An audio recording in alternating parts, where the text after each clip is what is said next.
இந்த பக்கம் வாக்காளர்களுக்கு வழங்கப்பட வேண்டிய பிரதிநிதித்துவம், இந்த பக்கம் மாநிலங்களுக்கு வழங்கப்பட வேண்டிய பிரதிநிதித்துவம். அப்படி 2 யூனிட் இருக்குது. இது 2க்கு இடையில் ஒரு பேலன்ஸ் வேணும். அதாவது வாக்காளரின் உரிமைக்கும் ஃபெடரல் ஸ்டேட் கூட்டரசு மாநிலம் இதன் உரிமைக்கும் இடையில் ஒரு பேலன்ஸ் இருக்க வேண்டும் என்பது சொல்லப்படுது. அந்த அடிப்படையில் தான் ராஜ்யசபாவில் ஒவ்வொரு மாநிலத்துக்கும் ஈக்குவலான ஓட்டு தரப்பட வேண்டும் என்பதை ராஜமன்னார் குழு பூஞ்ச் கமிஷன் அறிக்கை சொல்லுது.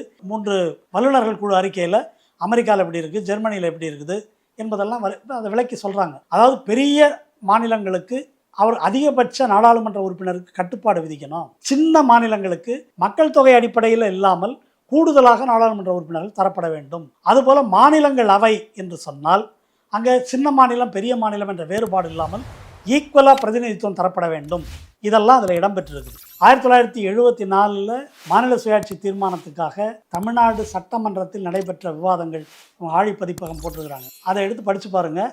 அந்த விவாதத்தின் தரத்துக்கும் நேற்று 2 நாட்களாக நாடாளுமன்றத்தில் நடந்த விவாதத்தின் தரத்தையும் ஒப்பிட்டு பார்த்தீங்கன்னா மலைக்கும் மடுவுக்குமா இருக்குது. ராகுல் காந்தி பேசும்போது கூட தென்னிந்தியா பயப்படாதீங்கன்னு சொல்கிறார்.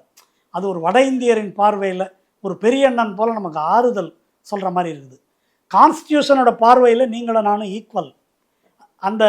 ஆனால் ஒரு அன்ஈக்குவலாக மக்கள் தொகை இருக்குது. அன்ஈக்குவலாக இருக்கக்கூடிய மக்கள் தொகைக்கு இடையில் ஒரு ஈக்விட்டியை எப்படி கொண்டு வருவது? இடஒதுக்கீட்டு பிரின்சிபல் அப்படி தானே.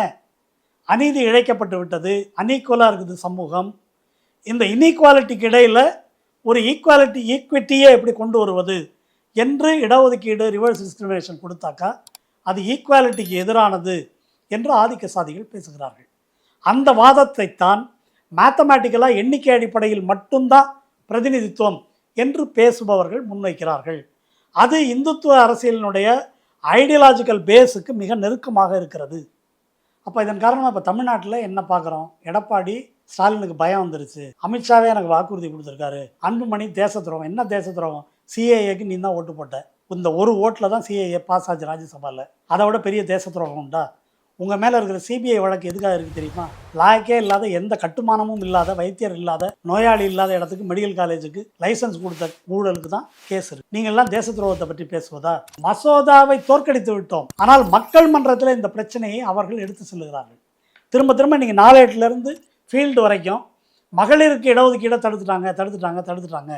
நாம் நமது தரப்பில் தென்னிந்திய மக்கள், இந்த மக்களுடைய உரிமை என்ன பறிக்கப்பட்டிருக்கு, என்ன சதித்திட்டத்துக்காக மோடி அரசு இதை கொண்டு வந்திருக்கிறது என்பதை பேச தவறுகிறோம்.